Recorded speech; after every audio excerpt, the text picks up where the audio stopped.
امریکی صدر Donald Trump کا ایران کے ساتھ مذاکرات میں پیش رفت کا دعویٰ، مذاکرات نہ ہونے کی صورت میں توانائی تنصیبات کو مکمل تباہ کرنے کی دھمکی دے دی۔ کہتے ہیں امریکہ ایران کے پارلیمانی اسپیکر محمد باقر کالباف کے ساتھ مذاکرات کر رہا ہے۔ آئندہ ہفتے تک معلوم ہو جائے گا یہ امریکہ کے ساتھ کام کر سکتے ہیں یا نہیں۔ مشتبہ خامنہئی شدید زخمی ہیں مگر کہاں ہیں اس بات کا علم نہیں۔ یہ بھی دعویٰ کیا کہ ڈائیلاگ میں بڑی پیش رفت ہو چکی، غالب امکان ہے کہ معاہدہ ہو جائے گا۔ اگر معاہدہ نہیں ہو تو رابن ہرمز فوری نہ کھولا گیا تو ایران کا جزیرہ خار، بجلی گھروں اور تیل کے کنووں کو اڑا دیا جائے گا۔ تہران کے پانی صاف کرنے والے تمام پلانٹس کو بھی تباہ کر دیں گے۔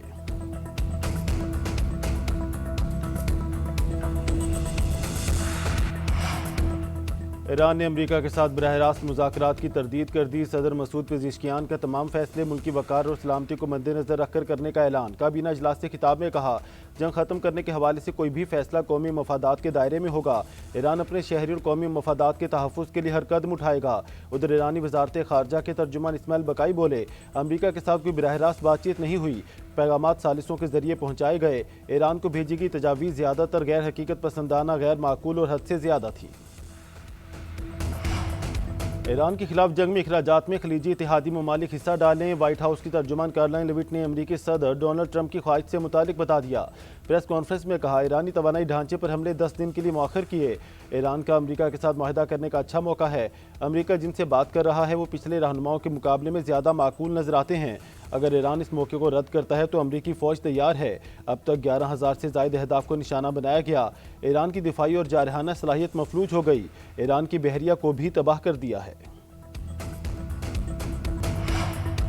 مذاکرات میں پیش رفت کے باوجود امریکہ اور اسرائیل کے ایران پر وحشیانہ حملے جاری۔ Military headquarter, police stations اور رہائشی علاقوں پر بمباری بارود کی برسات کر دی۔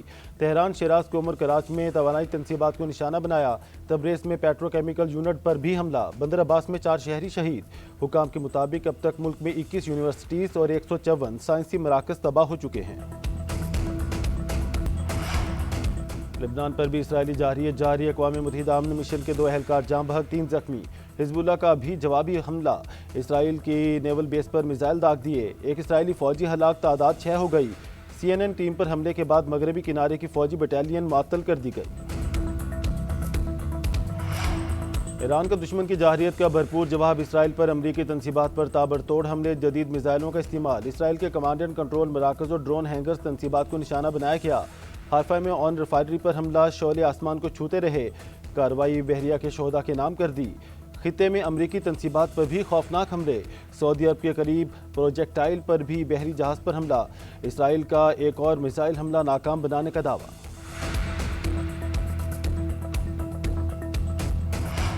چاروں صوبوں نے ملک بھر میں سمارٹ لاک ڈاؤن کی مخالفت کر دی۔ وفاق سے لاک ڈاؤن نہ لگانے کی سفارش، کفایت شاری اقدامات کو مزید سخت کرنے کا عزم۔ توانائی اور ایندھن کی بچت کے لیے اقدامات پر مکمل عمل درآمد یقینی بنانے کا فیصلہ۔ صدر آصف علی زرداری کی زیر صدارت قومی قیادت کی اہم بیٹھک۔ ملک بھر میں سمارٹ لاک ڈاؤن کے نفاذ کی تجویز پر غور۔ صوبوں پر 254 ارب کے ریلیف پیکج میں حصہ ڈالنے پر زور۔ صدر کے آئل اور گیس کی طلب میں کمی کے ذریعے اور وسائل کے بہتر استعمال کی حکمت عملی اپنانے کی ہدایت۔ ضروری اشیاء اور سروسز کی فراہمی کو یقینی بنانے کا حکم دے دیا۔ کہا 60% سرکاری گاڑیاں فوری بند کی جائیں۔ مشکل وقت میں کمزور طبقے کو تنہا نہیں چھوڑا جائے گا۔ اعلامیے کے مطابق وزیر خارجہ اسحاق ڈار نے اجلاس کو سفارتی سرگرمیوں سے آگاہ کیا۔ ان کے آئندہ دورہ بیجنگ سے متعلق بھی آگاہ کیا گیا۔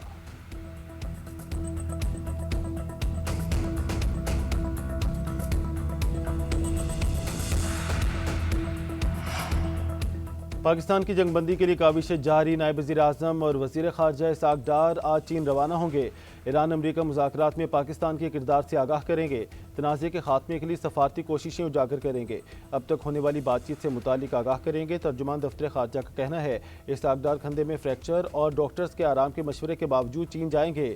زخمی ہونے کے باوجود دورہ چین باہمی تعلقات کی اہمیت کا منہ بولتا ثبوت ہے۔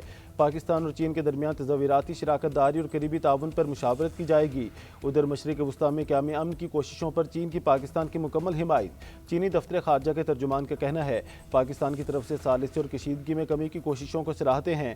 جنگ بندی اور قیام امن کے لیے پاکستان کے ساتھ مکمل کوارڈینیشن اور رابطوں کے فروغ کے لیے تیار ہیں۔